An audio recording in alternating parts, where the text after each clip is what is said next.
Hi കൂട്ടുകാരെ, ഓണക്കാലമായിട്ട് വീണ്ടും ഒരു പായസത്തിൻ്റെ റെസിപ്പി ആയിട്ടാണ് ഇന്ന് വന്നിരിക്കുന്നത് കേട്ടോ. അപ്പോൾ നമ്മൾ അരിപ്പൊടി വെച്ചിട്ട് പലതരം പായസങ്ങൾ ഉണ്ടാക്കാറുണ്ട്. ഇന്ന് അരിപ്പൊടി വെച്ച് നമ്മളൊരു അടിപൊളി നൂൽപ്പിട്ടൊക്കെ ഉണ്ടാക്കി, നൂൽപ്പിട്ട് കൊണ്ടാണ് നമ്മൾ പായസം ഉണ്ടാക്കുന്നത് കേട്ടോ. അപ്പോൾ ഞാനിവിടെ കുറച്ച് നൂൽപ്പിട്ടും ഉണ്ടാക്കിയെടുത്തിട്ടുണ്ട്, അതുപോലെ തന്നെ കുറച്ച് മുല്ലമുട്ടും കൂടി ഉണ്ടാക്കിയെടുത്തിട്ടുണ്ട് കേട്ടോ.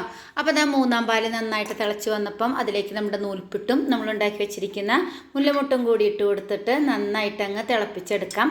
നന്നായിട്ട് തിളച്ച് മൂന്നാം പാലൊന്ന് വറ്റി കുറുകി വന്നപ്പം നമ്മളതിലേക്ക് ശർക്കര ഉരുക്കിയത് ഒഴിച്ചു കൊടുക്കുന്നുണ്ട്. അതുപോലെ തന്നെ രണ്ടാം പാലും ഒഴിച്ചു കൊടുക്കുന്നുണ്ട് കേട്ടോ. അതിലേക്ക് രണ്ടാം പാലിനോടൊപ്പം തന്നെ ഒരു സ്പൂൺ അരിപ്പൊടി ഇത്തിരി പാലിൽ കലക്കിയിട്ട് അതും കൂടി ഒഴിച്ചു കൊടുക്കുന്നുണ്ട്. അതൊന്ന് കുറുകുമ്പോഴാണ് നമ്മുടെ പായസത്തിൻ്റെ ഒരു ടെക്സ്ചർ കിട്ടുക കേട്ടോ.